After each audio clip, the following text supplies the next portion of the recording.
அவரை நம்பி அவரிடத்துல நம்மை முழுவதுமாய் ஒப்பு கொடுக்கும் பொழுது சூழ்நிலையை பார்க்காம மற்றவங்க என்ன சொல்லுவாங்களோ அவங்க என்ன சொல்லுவாங்களோன்னு சொல்லி எதையும் நம்ம பார்க்கக்கூடாது.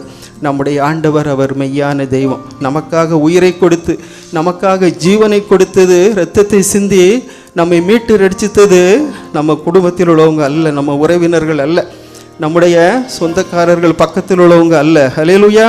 அவங்க இன்னைக்கு ஒன்று பேசுவாங்க, நாளைக்கு ஒன்று பேசுவாங்க.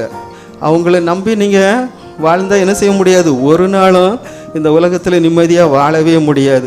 ஆண்டவர் இயேசுவை உறுதியாய் பற்றி கொண்டு அவருக்காக மாத்திரம் வாழ நம்மை ஒப்பு கொடுக்கும் பொழுது எந்த சூழ்நிலையிலும் தேவன் நம்மை வெட்கப்பட்டு போகாதபடி அவர் பாதுகாப்பார். அவர் சகலவிதமான ஆறுதலின் தேவன். அவரே நம் கூடவே இருந்து நம்மை பலப்படுத்தி தைரியப்படுத்தி வழி நடத்துவார். எனவே ஆண்டவரிடத்தில் நம்மை முழுவதுமாய் நம்மை ஒப்பு கொடுப்போம். ஆண்டவரே, நான் ஒன்றுமே இல்லையப்பா, நான் வெறுமையான பாத்திரம். ஆண்டவரே, என்னை உம்முடைய பாதத்தில் ஒப்பு கொடுக்கிறப்பா. நீர் என்னை எடுத்து பயன்படுத்தும். நீர் மாத்திரம் எனக்கு போதும் ஏசப்பா. உம்முடைய அன்பு ஒன்றை போதும். உம்முடைய அன்பினால் என் இருதயத்தை நிரப்புங்கப்பா. அன்பு இல்லாட்டா ஒன்றுமே இல்லை. இந்த உலகத்தில் உள்ள எல்லா சக்தியிலும் மிகப்பெரிய சக்தி எதுனா அது அன்பு தான். அன்புக்கு ஈடு இணையானது ஒன்றுமே